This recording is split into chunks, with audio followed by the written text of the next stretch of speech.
Please be advised that this podcast was made for fun and to share the general experiences of two criminal lawyers in Toronto. You must not take anything you hear in this episode as legal advice.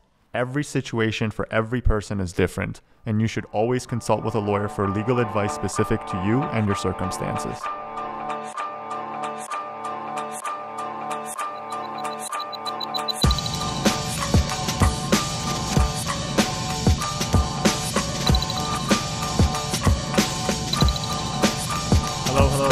Welcome to the second episode of Justice Redefined. Sina Shabestary here. And this is Kabir, Sharma, criminal defense lawyer and partner at Titan Defence LLP. And we are joined by Mr. Chad Skinner, who we're delighted to have today. The honor. Honestly, thank you so much for coming out on a Sunday. Much appreciated. I know that you were recently on vacation. I won't talk too much about that. But thank you so much for coming, man. I really appreciate it. Chad. And I think this is going to be a phenomenal episode. I really can't wait to hear your experiences. So. I'm stoked about it too. So first and foremost, Chad is a criminal defense lawyer acting as duty counsel at the 1000 Finch Courthouse, correct? Currently, yes. Awesome. Tell us a little bit about yourself, Chad. Hi, everyone. So nice to meet you. First of all, I'm a little bit nervous because the only rule that I was given coming in here was not to talk about anything illegal. And I'm like, I thought it was a criminal podcast. We can dispense with that rule right away, Chad. Okay. Yeah, I think most of what I'm going to talk about today is illegal, I feel. So. Okay, and so then we're going to take our tops off as well, right? Sure. Mine's already off. So my name is Chad Skinner. I've been a criminal, well, not a criminal lawyer. I've been a lawyer now for, oh my God, just short of 1,000 years. But I have been working in my current role as criminal duty counsel for about 6. And so the role that I'm currently in is actually an enhanced duty counsel role. Okay. So I'm actually technically responsible for the courthouses at 2201 Finch, 1000 Finch, which is my home, and Scarborough Court. And my role was designed in a way to offer enhanced services. So traditional day-to-day duty counsel services, which a lot of people are aware of, but also the ability to take on clients on an enhanced basis, so clients who need additional assistance and services, opportunities in it to do trial matters if it comes to that. Fantastic. Nice. However, our current government has not been so kind to my organization. And unfortunately, in order to help people, you require funding to offer advanced services. And so it's made it very difficult to sort of flush out the role to the way that we most would like. But my job is essentially to help people who don't otherwise have access to a lawyer. They haven't been able to retain one because they haven't had time, because they don't have money, or they simply don't have the mental capacity to become engaged in the process to find someone to help them. And so I'm there to swoop in. And that's great. So let's talk about, first and foremost, what is duty counsel for those people that don't know what duty counsel is. Before we get there, I just want to say that, I've now for a number of years been doing per diem duty counsel work, which is part-time, and more recently Kabir. And I think that duty counsel are legal aid warriors. And I have a tremendous level of respect for all of you, what you do. And what I notice specifically in duty counsel offices is the level of camaraderie and how much everyone, for the most part, kind of sticks together and, makes sure that everyone gets the support that they need. So right off the bat, mad respect about duty counsel in general. You guys really are warriors. The respect flows both ways. I've been very fortunate enough to be able to work with both of you guys hand to hand. If anyone's looking for private representation in my formal role, I'm not able to make recommendations. My opinions today are my own and not representative of my organization. And I know you both to be very fierce advocates and always very compassionate with your clients. So appreciate that, Chad. That means a lot. Thank you so much. And again, you're more than welcome to pay me for my recommendation. I think we have to now. So duty counsel, for those people that don't know what duty counsel is, can you give a kind of a brief rundown of what duty counsel does or what duty counsel is? Because I think a lot of our listeners, they kind of maybe hear the word often, but they don't know what the role encompasses and where duty counsel fits into the entire criminal process in general. So you want to take some time to explain that? So obviously we're the most amazing lawyers absolutely across the board. But essentially duty counsel is a service that's available to people who don't have otherwise access to representation. We're generally the first interaction that someone has when they come into the criminal justice system. So when someone's first arrested, before the police even start asking them questions, they're generally connected with the duty counsel lawyer through the Bridges hotline. So it's where you get that firsthand interaction with a criminal lawyer. That's when you're first arrested, right? Very first arrested. Yeah. So, you know, we're the ones who tell you, like, shut your mouth. Yeah. Don't say anything, regardless of how nice those officers or the other people in the cells might be. These are not your friends. And in order to protect yourself, please make sure that you don't make their jobs any easier. Right. So from the very get-go, we are there to be those representatives. And then from there, we're running 70, 80, 90% of the bail hearings across the provinces, because at that point in the game, most people simply don't have a way to make arrangements for a private lawyer. We're assisting people as they're going through the court process of figuring out what their rights are, what their options are, how they can get involved in the system if they're going to be representing themselves, assisting them with legal aid applications to see if they qualify for representation coverage. Right. We're there assisting people with guilty pleas, bail hearings, pre-trials, giving people guidance on how they can best engage with the system to get the best possible outcomes. Right. The vast majority of cases obviously don't end up going to trial, and because of obviously the restrictions on our services, it's just not a service that we can offer to the majority of people. And so we're like, well, how do we get the best possible outcomes for those individuals as they move through that process, either on their own or with sort of the limited level of representations that we can offer? So there's a lot to unpack there. I want to, I guess, kind of break it down a little bit. So first and foremost, you're saying, you know, you're the first step or the first point of contact for any particular accused. So when an individual is arrested and they're taken to the station, they're given their rights to counsel. And effectively, they're provided two choices. Either they have a lawyer that they work with usually, or that they want to contact a specific lawyer. Mm-hmm. And if they don't, obviously the police have to let them know about legal aid, which is where you come in and you provide them with the summary legal advice that they would require in the first instance, which is effectively shut the fuck up.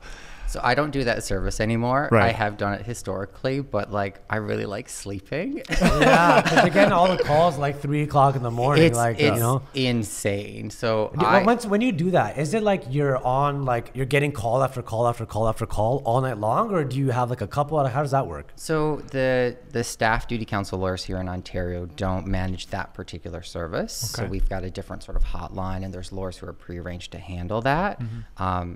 Unfortunately, just we don't have enough lawyers as it is, and to add that sort of ongoing, continuous drain on resources is just not something. Yeah, it's just not feasible. We can manage, and I will say up front that these opinions are mine. I'm not making these opinions obviously for my organization, but when I very first started as a lawyer, I actually worked for Legal Aid Manitoba, way up in the north, and it was a responsibility that you were required to do as part of the rotation, and you were simply given that work BlackBerry, and it could go off at any time. And sometimes those calls are quick. It's just sort of like, hi, you've been arrested. Here's an explanation of what your charges are. Be prepared. These are some questions you're probably going to get. The answer is obviously, I don't want to say anything. Right. There is nothing at all that you can gain from talking in that first interaction. Yeah, they're not going to let you go.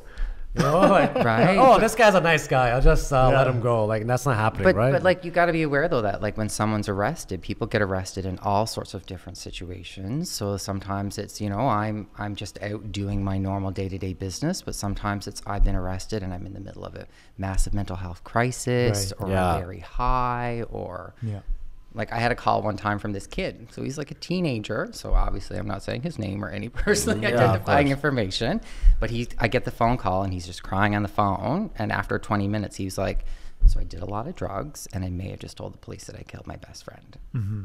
And I'm like, well, this is not good. That is not This is not good. It was a very fortunate rare occurrence where he had not killed his best friend. He was just way too high.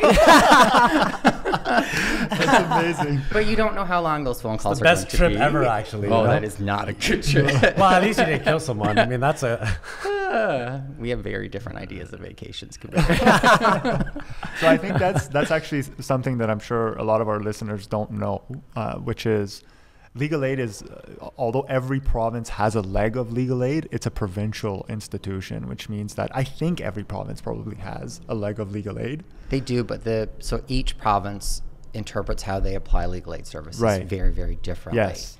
So the way that it worked in Manitoba is it's much more of the sort of public defender system that you see on television. Yes. And Like in the American style, where like they run trials and all that kind of stuff. Is so I don't like to call it the American style because the American system is so dramatically broken in every possible way, but sort of a similar model. Okay. Right. Much higher level service. No offense to our American friends. Just, you know, we had some better supports there. So for example, like in Manitoba, more of the high level cases, so like the murders, the massive robberies and stuff, that will be dealt with by legal aid lawyers. Yes. And their certificate system, at least when I worked there, was often for sort of the smaller level cases, so the quicker trials, the guilty pleas, those sorts of things. Yeah. And just as the way that they structured their case management services, the big cases sort of stayed in-house. Right. Incredible opportunity For for sure. a lawyer coming out. Are there only like certain lawyers that end up doing, like, do you have to be like on some kind of a roster to do like a murder? Like when you're, or like, how do they pick you? Like, So in Manitoba, Yeah. So again, I've been a lawyer for 1,000 years, so things may have changed since I was there. But essentially the way it worked is I was working in the north, so I was responsible for covering like really remote communities, and they're just like, is there a lawyer available? Because there's just so much work. It's obviously an issue here in Ontario, but just there was so much work that they're like, who can possibly take it? So like any lawyer that's available is just good enough, basically. Like, so when I first started in my articling year, I worked on 4 murder cases. In my articling year, like to the point where I was just like, A second chair, I take it. literally second chair. But then getting to the point where it was like, well, the court is only accessible by airplane, and there's not enough seats in the airplane. You can't come. Right. wow, Which is insane. That's when crazy, you're like, huh? So apparently they'll fly you out like to like or like reserves little and stuff bush like that. plane, places that are not accessible by road. So like you wait for things to freeze so people could drive there, but otherwise it's just like a little 6, 8, That's a 16 crazy seater. experience, huh? Wow. So, I mean, we recently did the continuing professional development, and that's when I discovered this system as well and how it That was differs. Saskatchewan, I think, And right? in Saskatchewan, they were telling us that they have, you know, sometimes lawyers have like 10 to 15 murder cases on their roster in this public defender system, Absolutely. quote unquote. So that was, you know, it was mind blowing to me. So to that end, I kind of, if you can explain a little bit what is so in Ontario, what the system is like, and starting with what exactly is a legal aid certificate and how does one go about acquiring one? So in legal aid in Ontario, the system is signed that we're sort of like the first responders. We're the lawyers in the trenches. We are the ones who are doing all the triage services, being like, okay, you've been charged. What are you going to do? Here's your basic advice. Here's how we get you started. Here's if we screen you to be approved for certificate coverage. Go on your way, because unfortunately we can't help all the people that are demanding on our services. Right. The way that it works for legal aid is that in order to qualify for legal aid coverage, which is what everyone wants, because they assume I've been charged, I'm in trouble, I obviously get a lawyer from the government. Right. Unfortunately, not the case. Because of, again, our incredibly restricted funding, we are only able to offer certificate coverage to people who are financially eligibility. Personal opinion, I think that the eligibility thresholds are very, very low, and unfortunately the vast majority of people will not qualify. Do you happen to know the number offhand? Is it something like $11,000 a year? It used to be, and then they like that? increased it, I think. So now it's in and around 14 or 15,000 for a single member household, and it incrementally increases with more people in your household. Is that correct? So I'm not going to give the numbers off the top of my head. Check out Legal Aid online. It changes semi-regularly. We were able to increase the thresholds, not we, Legal Aid Ontario, the organization that I am not speaking for today, was able to increase the eligibility financial thresholds during the COVID period. Oh, nice. So to try and get more people connected with counsel during that very difficult time in our community. But those numbers change and are based again on decisions that I don't have access to and can't speak about, but you can always find out the current thresholds by checking the website. But it is, you know, a single person, and then the number of dependents that you have, what your income can be goes up, but it's the income for the family. So you're like, oh, the threshold is higher, but then if you have 2 people, you know, a mom and dad, if even one of them has a full-time job, most likely you're not going to qualify. Right. Yeah. So even like minimum wage, which Like, it's heartbreaking. 100%. Yeah. Needless to say, it's like, you know, the minimum threshold is super close to the low income cutoff line. Like, Or below. right. I personally think it's almost like you have to literally be jobless to get legal aid. I don't know. That's what my experience is, because even if you have a part-time job, you're making X amount of money. It's like the amount that you need to earn is. It's a very, very difficult space for someone to find themselves in, and our job as lawyers with legal aid is to do everything that we can to encourage access to justice. Which is a huge problem, right? Yeah. It's what it's about. So we're like, okay, we don't have enough money to pay a lawyer to be your lawyer. I am a lawyer, and I probably couldn't afford a lawyer. Right. So Yeah. there's a huge portion of the population who absolutely. don't have that access, and we're there to try and fill that gap. For sure. And to bring it back, Chad, it's not, let's say you've even passed the financial eligibility test, right?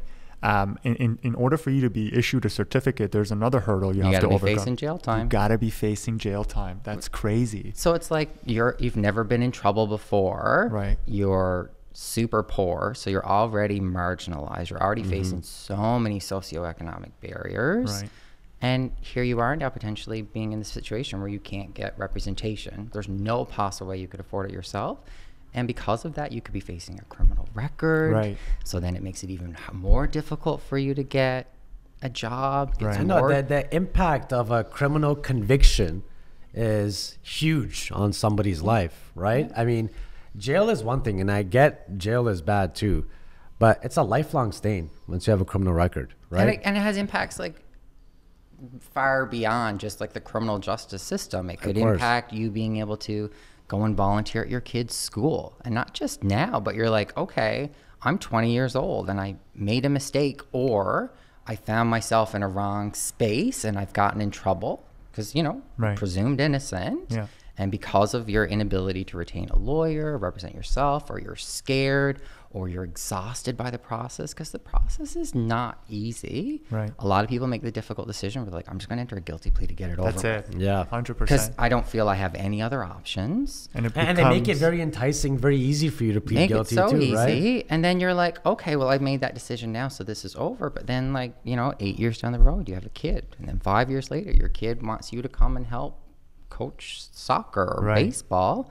Oh, you got a criminal record. You can't do it. Yeah, And- you can't and, even you go know, to the U.S. You can't travel, right? even worse yet, you kind of become this self-fulfilling prophecy of the revolving door, right? Like, you just plead guilty because it's something that's convenient. You're exhausted. You suffer from some sort of mental health issues, possibly addiction issues, and you're agreeing to anything to kind of be over with it because you don't have the representation that you need, and you don't have the legal know-how or the knowledge to kind of represent yourself properly.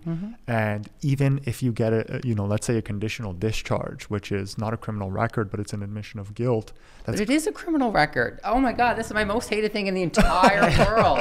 Oh my God, if anything makes me angry, it is when people say conditional discharge is not a criminal record. Because And then we follow it with, but it comes off your record. It comes off your record. in so it many is a years. finding of guilt registered with the court, and it is 100%. definitely going to follow you. And the number of people who've approached me, and they're like, yeah, I'm just going to enter a guilty plea. The Crown told me it's not a criminal record. And I'm like, don't accept legal advice from people unless they're criminal defense lawyers. The police are not your friends. The person who's saying, you know, I'm here to punish you, but I'm going to make you a deal, probably not your friend. For sure. Guys, if you're listening, if Yeah. you are in trouble, seek out the assistance of a criminal defense lawyer. For sure. Or reach out to Duty Counsel, because Yeah. we are here to help you not make those mistakes. Exactly. Because they're mistakes that just you can't see coming, right? Right. And so the reality of, I think, just life in general is you don't know what you don't know, right? So you're in situations in life where you don't know what questions to ask. You can't see what dangers are coming your way. But in the criminal justice system, the dangers are real. Yes. And unless you've got a legal education, you don't know what questions to ask. You don't know. Even then, we struggled. Oh my Yeah, God. like right? every day I'm learning something new, right? Like it doesn't end really. And for Just- somebody who's in a vulnerable situation, who you can entice to, like, you know, make the wrong decision easily, Right. which is what happens to a lot of these people. And they agree to, conditions they can't comply with, and they end up coming back in front of the court for breaching those court orders when they were set up to fail to begin with. It's like the criminal justice system is sort of like the base framework of trying to hold society together. It's got like us like right at the extremes of the system. So it's people who are like, you know, like you're on the fringe. These are the rules that everyone needs to comply with, and you're bouncing up against the edges of that rules. And the difficulty is that if you don't know how to be very cautious as you're working around that fence, you're going to be pushed through. And any marginalization issues you had before are now going to be exacerbated, and life gets so much more difficult to get back in. So I think I want to get into the nitty gritty here, Chad, and you can, you know, if you're not comfortable talking about this, it's totally fine. Oh my God. I got to get adjusted. I this think is wine? Oh no, sorry. Water. it's 5 o'clock somewhere, right? I think something that's important to note is that obviously Duty Counsel deal with people who are destitute, who are struggling or are having a mental health crisis, etc. Duty Counsel deals with everyone. So people have this perception of like, oh, that's just the lawyer for that person I've seen on the street corner, or that person who's struck. And it's not the case. It's anyone who does not have representation, right? And what used to honestly piss me off so much about working as per diem or part-time duty counsel was if an individual goes to anywhere in the courthouse and asks any question, regardless of whether it falls under the purview of what duty counsel does, it's always go to the duty counsel office. Yeah, go talk to duty counsel. Go talk to duty counsel. You know, like. And it's wonderful. It's obviously a little bit exhausting because, like you said earlier about how like duty counsel, like we are in this beautiful cohesive team, and the reality is that's just the only way to get through it. Like there's just so much work to be done in any given day.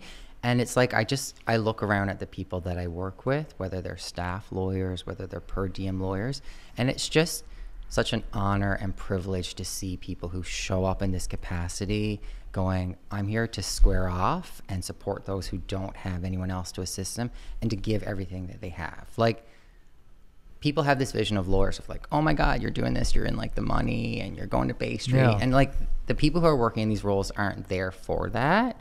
And part of the reason that we're able to create these beautiful teams is because we're there for the purpose of helping people. I think undeniably this is a labor of love. Criminal law in general is a labor of love. If money is, at the forefront of what's important to you, this is not the place for you.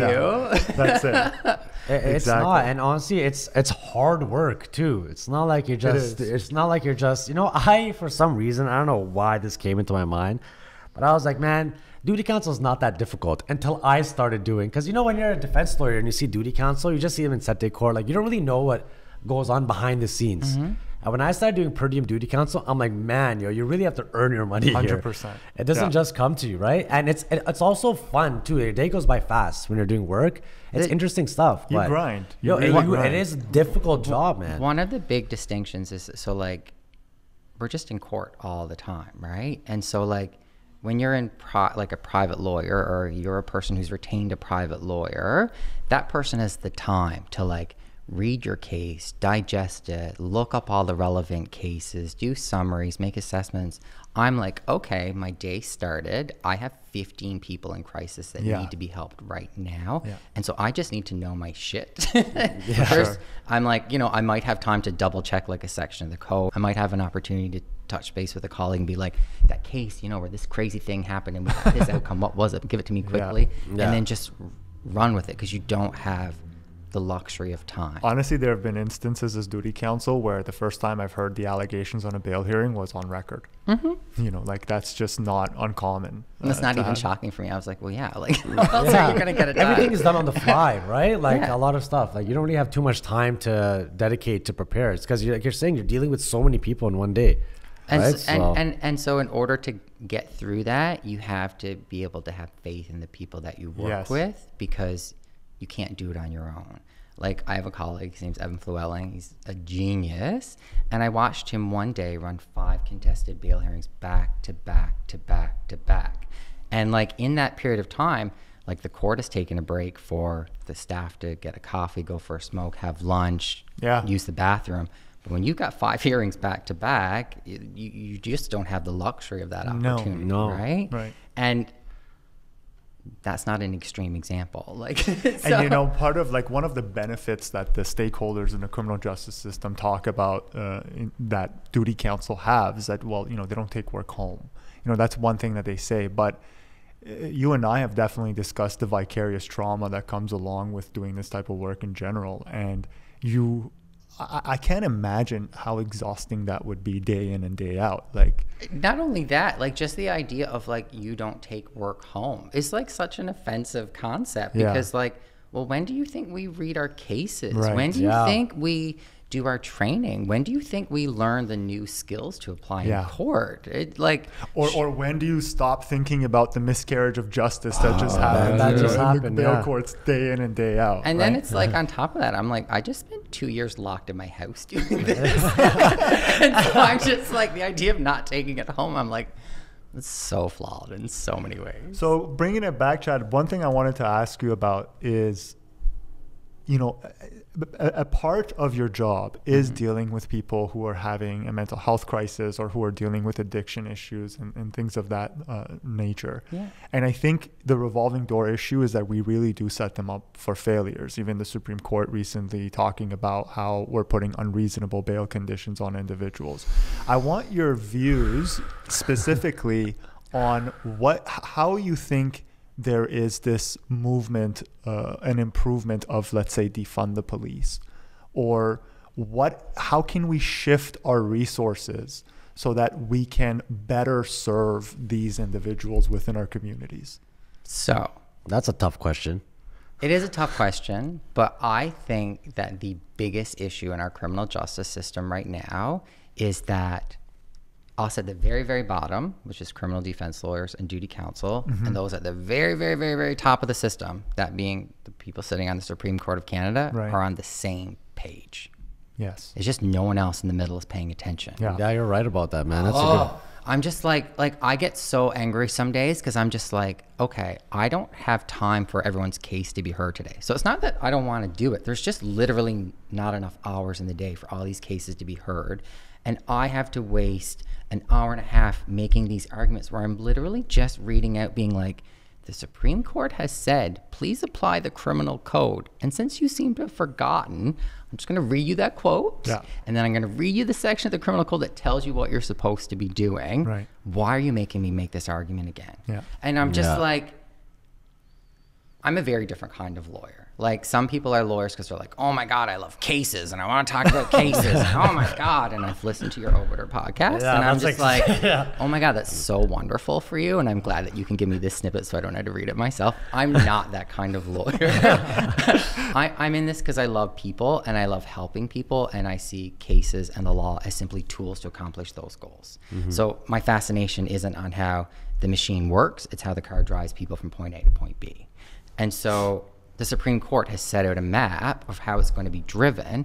And all these people in the middle are going to be like, well, like the radiator needs to be set up this way and the hoses and the gas and the oil. And I was just like, just look at the map, step back for a second and like look at the map. And so it's one of those things where you're like, I feel so empowered because the Supreme Court of Canada is saying the same thing that I'm saying. And they've been saying it for years. Years. They've come out with like 4 cases that say the same thing. Over and like it's like, just imagine. So like the Supreme Court of Canada is only willing to hear cases if there's value to the public system. Right. And the Supreme Court has now come up with multiple cases which simply say, we're not saying anything new at all. Yes.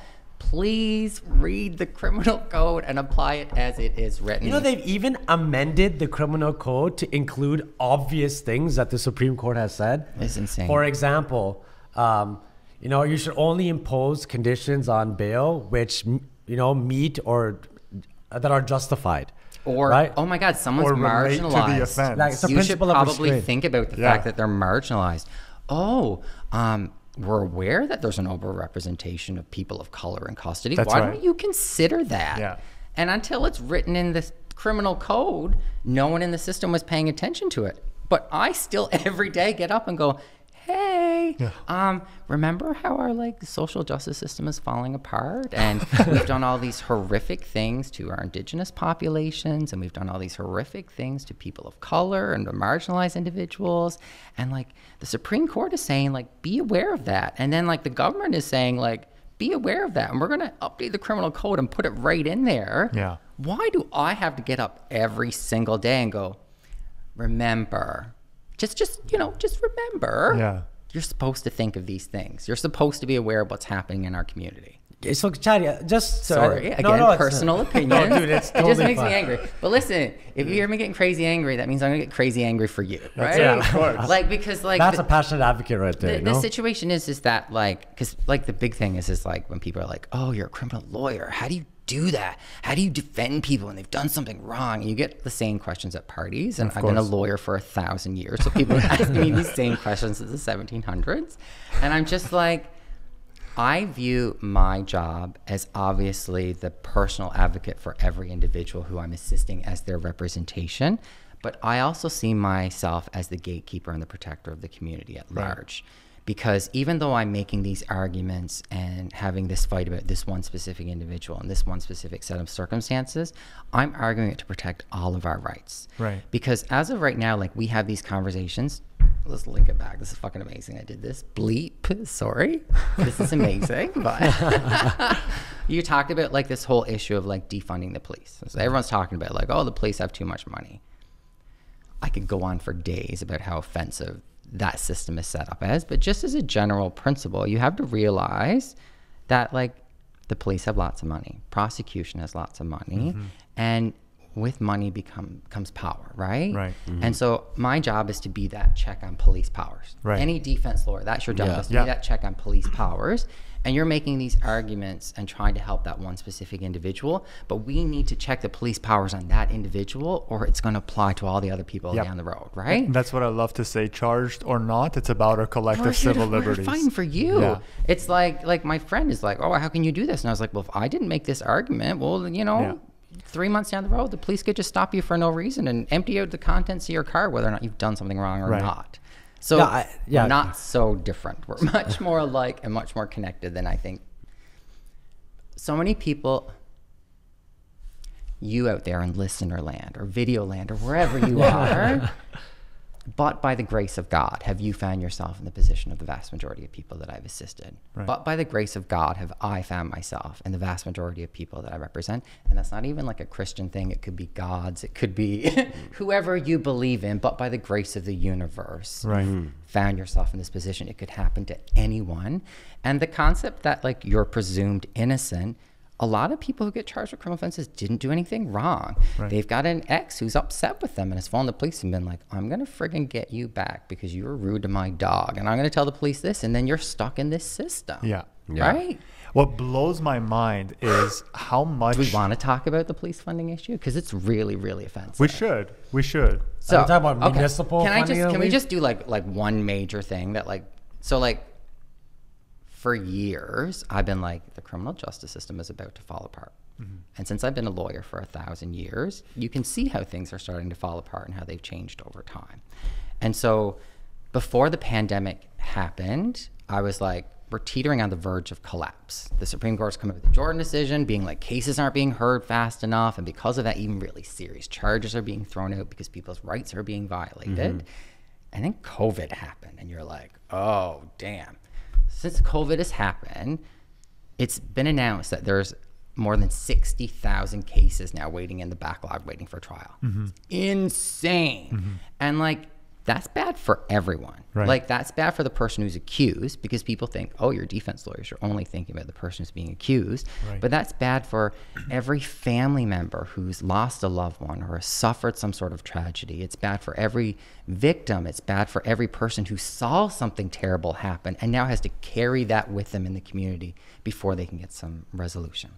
And so we've got this huge, obvious problem, and our government, our government has said, well, you know what? We're going to give $72 million additional dollars for additional prosecutions and additional policing. Right. We're going to bring in a new system that makes it easier and faster for police to lay charges against people. Right. Whereas the legal aid budget in the past Cut $30 million. No, I think it's $133 million dollars over the course of since like just before COVID started, we are like $500 million less than we should have had for operating costs. Wow. So this massive backlog has exploded. These additional funds have been thrown at police and prosecutions who already have so many resources. Right. So many people have lost their jobs. So many people have suffered because of the pandemic. So many people are still getting charged, and there's just no services here to protect them. And everyone is like, well, that's just about them. Not in my backyard. Those are the criminals. But if we can't protect them, we can't fight for everyone else's rights, and the whole thing falls apart. Right. We're in huge trouble as a society. We're very fortunate that we're not broken like the United States, but it's not that far from there, man. I'm telling you. I think because what happens is when you dedicate, I feel like $72 million to the prosecution and the police, what you're doing is you're not making it easier for someone to defend themselves. You're making it easier to convict a person and find them guilty. 1,000%. That money, if it's used towards legal aid, for example, you're giving people a fair shot, right? The ability that's all we want. That's all you need. That's it. That's my job is to not get somebody off. My job is to give somebody a fair shot. Yeah. That's all I'm there. Make sure everyone else does their job. And I think it impacts everyone. It impacts everyone in a real way. You know, when you're not funding where the funds need to go, when you're not funding people to get the rights that they need to have, then, what you end up with is people who are forced to commit crimes, people who are homeless, people who don't have the resources when they're going through these crises. Yeah. And that impacts all of our lives in a real way. At the very basic core concept, because I'm very much about like first principles, is like one of the things that everyone in the community, so even if you've never done any legal training, you've never interacted with the law, the thing that everyone knows is like the scales of justice. Right. And the scales of justice are about balance and fairness. Right. And what the government is doing is they're going, we're going to take all the goods off of the defense side and we're going to push our thumb on that side, and the scales are about to break. Yeah. Like Yeah. the scales are about to break, and once they break, like then you have you have I laugh police because states, my heart basically is broken. Yeah. it becomes a police state, and you really don't understand the consequence of that unless you yourself become charged. And that could really happen to anyone. There is a couple things that blows my mind about Duty Counsel. You blow my mind. You guys are such great lawyers. I think number one, like, they're handsome, but like they're really good lawyers. Thank you, man. I appreciate that. Also, like, especially the good lawyer part. Like, if you guys are like loving this sort of podcast, like, you got to remember, like, criminal courts are like open. Like, you could go watch. Absolutely. And like, it is. Like, and now it's Zoom too. You can just send someone a link and you can just watch it. You can listen to it on your drive. Oh my God. Like, the number of times I used to work in Newmarket, and these two old men would show up every single day. And they bring their newspapers, and when the courtroom recess, they sit there, and sometimes they'd be like, Mr. Skinner, I think you missed a point on that one. And I was like, no, I'm not at my arguments yet, but I appreciate that you're paying attention. So, I think what I was saying, the couple of things that blow my mind about Duty Counsel is that, number one, how much you guys care about what you do and how seriously you take your job, and how much pushback you get from all the other relevant stakeholders. We're the scapegoat for everyone. 100%. Absolutely. But the thing that's really fucked up about that is that as private defense counsel, I may have the incentive of doing well for my client, so they refer other clients, or I'm justifying my retainer or something like that. You get paid the same no matter what you do as Duty Counsel. And it's not a lot. It's not 100%. We're not in this for the money. Criminally underpaid, I feel. Seriously. If you look at how much money Crown attorneys make versus how much money Duty Counsel make, it is mind blowing. I think they make double almost. And it's honestly, I also, and that's what blows my mind, is that, hey, it doesn't matter. Like, I'm making this argument because I truly believe in what I'm saying. There is no ulterior motive. I'm going to get paid the same amount of money no matter what happens. As crazy as it sounds, it's honestly my number one favorite thing about the work that I get to do. Right. So I as I said, have been a lawyer for 1,000 years, so I've worn a lot of different hats. Everyone who's a lawyer who does different things, you're like, oh, I take off my different hat and I try different hats. So I've been in, I've been an in-house counsel. I've worked for different kinds of legal aid organizations. I run my own practice. So I've been a private lawyer where the person is paying you money. And I'm like, there's something really magical about the work that we get to do, because it's the only opportunity in the system where I can be completely, genuinely honest with someone. Yes. So obviously, and this is not a knock about private lawyers, it's just a reality of the system, is that when you have a client who's paying you, obviously you're there to be their first fierce, incredible advocate, and people do, but you're still maintaining that person as a client. Right? Yeah. And so they're paying you, or you want to make sure that they don't get too pissed off with you about whatever stupid thing that they cancel your legal aid certificate, which is insane, by the way. Oh my God, the work that you have to do on a legal aid certificate for no money is ridiculous. And I'm sorry that part of the system is broken as well. But with me, I get the amazing opportunity to look at someone face to face and go, I understand you're in crisis and all these things have happened. I am here for no other purpose than helping you. So whether you want my help or not, whether you agree with what I'm saying or not, I'm only here to help for no other reason. And because of that, I get to be completely honest with you. Yeah. You may not want to hear it, but I'm not trying to maintain a relationship with you where I'm worried about whether or not you're going to pay me. I'm just worried about whether or not you hear what you need to hear so you get where you need to be. Exactly. Which is amazing. For sure. It's amazing. It just, like I said, it just blows my mind that, the other stakeholders, I don't think people understand how much we do and how hard we work and how important our role is in keeping the system moving. Because if you removed us, everything falls apart, right? Like, it's difficult because it's myself, but I'm trying to talk about the collective. And I really see us as the glue that holds the whole thing together, right? Because we're the ones who are holding people's hands until private counsel comes in. We are the one who are helping the vast majority of people who are getting in trouble. We're offering that guidance. We're making sure that they don't screw themselves over between the time when they get in trouble to when they finally get a lawyer, which could be weeks or months down the road. Yeah. And so we're just there trying to keep things together.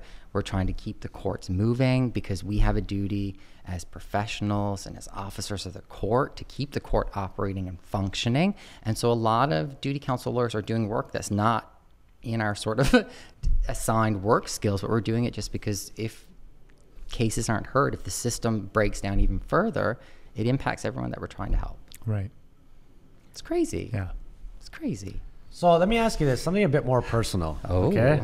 Kabir. So, I mean, I cleared this with you ahead of time. You're obviously identified as an openly gay male. Yes. Is that right? Out and proud. So in terms of like your experiences, not only as duty counsel, but as a lawyer in general, do you feel like in any ways you get treated differently by clients? I know probably not your colleagues, of course, and everyone is obviously like, this is Canada as well. Like no one really gives a shit about if you're gay or not. But in terms of dealing with clients, right? Do you think, does that ever come up at all, or has that issue like ever arisen before? I'm just curious about that. So I think queer identity is something that, like any other thing that marginalizes you or separates you, obviously opens the door for bad stuff to come your way. Yeah. Homophobia, whatever. I say whatever because personal traumas, whatnot. The situation is that I kind of wish that everyone had something that marginalized them. Right. Because it allows you to understand where people come from. Yeah. And so I choose to see this as sort of the biggest gift that's been offered to me, because whether or not you're being treated poorly because of your sexual identity or the color of your skin or your religion or where you come from or the language that you speak, I don't know your pain, but I understand sort of where it's coming from. And that really allows me to sort of get in the trench with you and help you. Yeah. I got an idea of where you're coming from, which is, I'm a white guy, which is sort of the worst thing you could be. My greatest fear is becoming an old white guy, which is what most people see lawyers as. I don't want to be that person, so it's my saving grace. In the justice system itself, I've only really had one negative experience with a lawyer, and it was a private defense lawyer when I first started out that said some really offensive things to me. I think the hardest part is just sort of like overcoming the fear, because you're so scared to put yourself out there of like, am I going to be treated poorly? Is this in some or any possible way going to negatively impact on my client. Because I'm there to be your advocate, and if me being me is making the judicial decision maker look at me poorly or differently, I can't allow that, because I can't do anything that negatively impacts that person's interest. So there's that fear, but I'm just like, come for me. Right. Come for me. Underestimate me. The only time that I find it weird is that I think, no offense to people in prosecutions, but there are a lot of people who, I think if people at home think about what they imagine a lawyer to be, that traditional like white guy, you've obviously got a lot of those in Bay Street, but you've also got a lot of those sorts of people and those personalities working in prosecutions.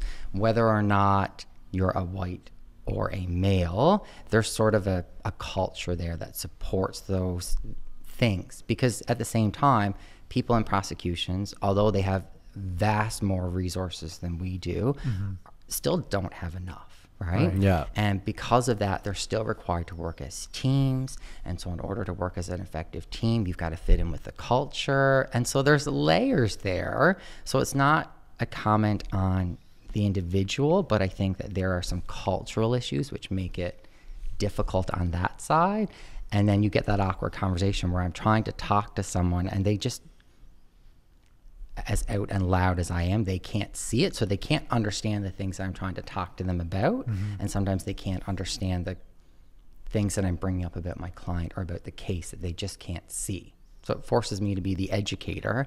And I'm like, I'm already trying to tell you what the Supreme Court is saying. Why do I have to do this too? You know? Like, but a lot of people don't understand is sometimes the kind of people that duty counsel is representing, I guess people can't read some of them, right? Absolutely. Like, you're dealing with people like that. So when you're trying to explain, you know, somebody's situation to somebody who can't or doesn't understand where the other person is coming from. Like, for example, like, you know, I remember I was asking for a bail variation one time for a Crown attorney. And I'm like, yo, this guy doesn't have internet. And they looked at me like, how does he not have internet?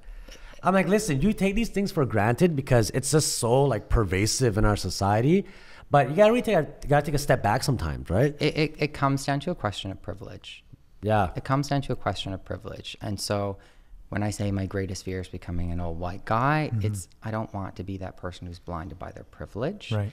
And so when you're in a system that's broken and imbalanced and you're sitting in the seat that has all the money and all the cards and all the power, it's easy to be blinded by the privilege because you're not being forced to step back and look at it and see how it's impacting your behavior and decision making. And it circles back to exactly what you said, which is, you know, I don't have to experience your pain in order to have empathy.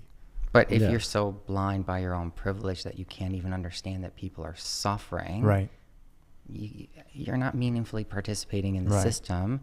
I'm not blaming you, but you're playing a part in that is allowing the system to continue to break and be broken. Because that's not a part of your world perspective. It's not a part of your world. You just It's not a don't part get of it. your world. Like if like I'm trying to make arguments for this person who lives on the street and you're trying to get an understanding of where they live while you're sitting in your Muskoka cottage or you're out by your pool, like your universes are so far apart that like you can't understand where that person is coming from and what's important to them.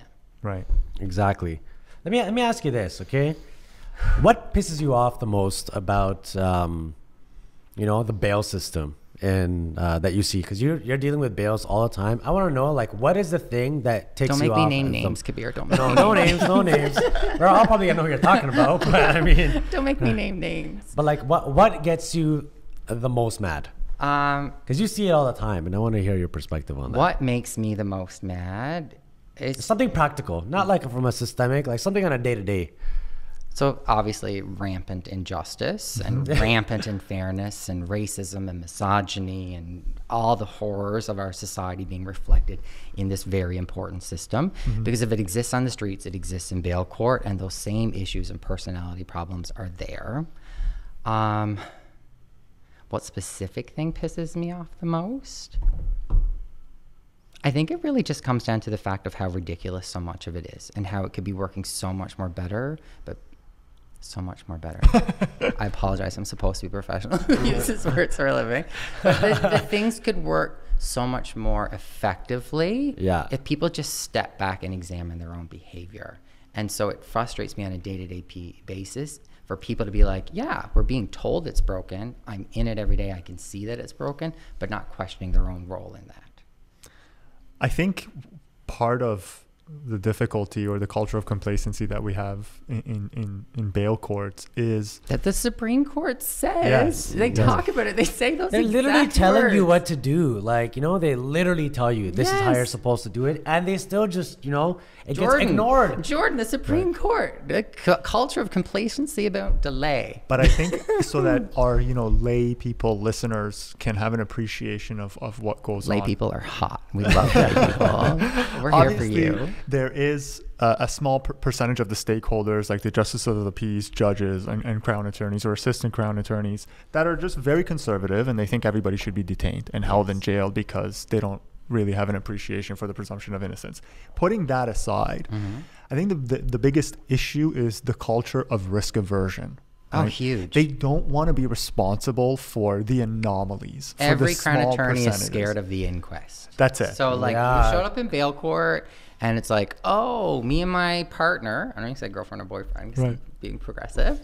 Me and my partner had a fight, and it was over something stupid. Right. But their immediate reaction is, well, we got to be tough on this person in case they kill that other person. Right. Yeah. Right. And then, there's zero appreciation for the actual gravity of what it is we're talking about here, and the statistics that really don't support that. Dude, like point 90% of people that are on bail don't breach, probably even more than that, right? Right.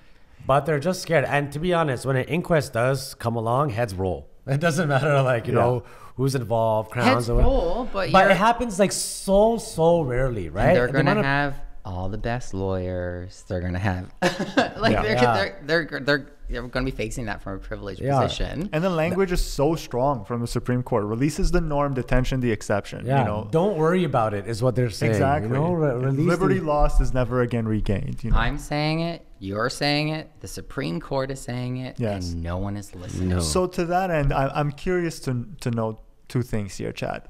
My phone number. I've already got that. But do you think, again, feel free to not answer this if you don't want to. Do you think there is any downside to justices of the peace deciding bail cases? So, ooh, that's a tough one too. It's not a tough one because on a day-to-day basis, and because the system is broken, it's really frustrating. I actually think that the intentional design of having justice of the peace in bail court is brilliant. If the justice of the peace were, I think, more aware, check their privilege a little bit better, because the whole thing is like the base principle of what that person is supposed to be is, number one, an impartial, independent decision maker who hears the case and makes decisions. But the reason it's a justice of the peace and not a judge is because they're supposed to be representative of the reasonable person, right? So when you make arguments in court, you're saying, you know, what would a reasonable person think of what we're arguing, right? And so, but it's touchy because you're like, oh, a reasonable person. Well, what is the reasonable person? A reasonable person is someone who's fully informed about the justice system and the law and how it works. So you're not a legal scholar, you're not a lawyer, but you're a reasonable person. So you have the ability to reason, which is huge. Yeah. And you're fully informed about all of these things. And therein lies, in my view, the problem. Yes. It's a beautiful sentiment to push forward academically. Yes. But in practice, if you think about the average layperson versus what is the reasonable person from a legal context, they could not be further apart. I think that the process of how they appoint justice of the peace is broken. And I think the process of how they educate justice of the peace are broken. because in order to be that person as you're supposed to be, as the system is designed for you to be, you need all of that awareness. So there needs to be formal training in the law, because you need to be not just a lay person. You need to have an understanding of what's happening in your community, and not just being a privileged person to point to that situation, but you also need to be able to understand where these people are coming from. And the way you combat it, I think it should be part of their training program that they have to spend a night or 2 nights in a detention facility. Yeah. Because when you're making a decision about whether or not you're going to hold that person, or go, oh, it's 3:30 in the afternoon and I'm not going to run a bail hearing today because I got to get home and I got a meeting, and those people are sitting in jail for no reason. Right. Yeah. You need to understand what that is. And Kabir and I often talk about that as well, how, you know, the standard of becoming a judge in this country is basically having a completely unblemished record, and effectively really coming from a background of privilege and et cetera. And the bottom line is that who better to judge their peers than people who have had similar experiences to them? Yes. To a certain extent, right? There's so many incredible people out there in our community Right. who aren't encouraged to apply, or who aren't in the system already, so don't know to apply. So like, oh my God, if you're out there, if you are working in a race-based community organization, or you're working in a charity where you're helping people with mental health issues, or you're working in an organization that supports people going through situations of domestic violence, oh my God, please apply, be a justice of the peace. I Yes. want you there. Sure. Those are the kind of want people your we broad need. experience. 100%. Yeah. You don't need to go to law school to Oh do my that God. either. No. If you are racialized, if you are of a non-Christian white background, apply, Yes. be a justice of Yes. the peace. Absolutely. The difficulty is that, like, I have that fear of one day becoming an old white man. And part of the reason that fear is so alive in me is because the vast majority of the days when I walk into court, bail court, is an old white guy in front of me. Right. Yeah. No offense to those specific individuals. Yeah, some of them are gems. Some of but- them Oh, are of course. gems. But like when I walk in and I see someone on the bench who's a person of color or some other form of marginalization, I get a little extra flicker of hope, because Right. I'm like, when I make arguments explaining how this person is marginalized, in the same way that I'm able to connect with the person because of my experience of marginalization, they're going to have that awareness. Whether or not they've shared the experience, they're going to have it. And that's what I need. I'm like, oh my God, you're a human being. Oh my God, a human. Yes. You don't think you're fallible. You're not perfect, and you Oh my understand God, people you're aren't not perfect. an old white guy. Yeah. So to that end, Chad. So Chad, how about this? Okay. Tell us about your podcast, Chad. Yeah. So I am part of a really incredible podcast community, is how I'll choose to describe it. It's called Rebel Without a Closet, and we do celebrations of queer representation in media. So it's very much intended to be a comedy podcast. Sometimes it gets a little bit deep and dark. Yeah. But what we do is we do movie reviews of like famous queer or queer adjacent films, and then from there it opens up a discussion about queerness in the community. So if you're a marginalized person, whether or not you're queer, it's an opportunity to feel some sort of a kinship and to understand where we're come from, to celebrate our culture, because if we don't celebrate our culture, people are just going to keep trying to oppress us. Of course. And part of our podcast is developing a community which we refer to as our Rebel Camp. And so it's creating safe, inclusive spaces for people to come together, to not feel judged. And so we do live movie watches, we do events in the community, we do parties. If you like to dress up, dance, have fun, celebrate, be released, it's open for everyone. We would love to have you with us. Check us out on Instagram, RWAC Pod. You can find more about me personally at CSKI01, or my new project, which is still in its infancy, at Dressed as a Chad, which is where I examine what it means to fight against becoming an old white guy, find my own way. Nice, man. That's some really good stuff, man. Well, thank you so much for joining us. It's been a pleasure. Today. It's having been you, a truly. pleasure. Oh my God, the pleasure. Every experience I've had with the Chad has always been amazing. Yes. Isn't that crazy? You're like one of my most liked people, and I've only worked with you like once or twice. You're a solid dude. Thank you so much for coming on the podcast, man. Much appreciated. For sure. I just like helping people, and you guys like helping people. And the more of us that like helping people who can connect and help educate and spread awareness and support these causes is the only way it's going to get better. So like, thank you for this opportunity. 100%. What I most admire about you, Chad, is that you've always got a smile on your face. I've never met someone as positive as you. Sometimes I'm crying on the inside. Don't we all? Sometimes I'm crying on the inside. But like, old white guys can't handle that. So you can't show it. Oh, it's so lovely how racist you are. Oh my God, really? You understand my client that they should stay in jail. Thank you so much, Chad. It's been a pleasure having you, I think. A round of applause for you. The praise. Thank you.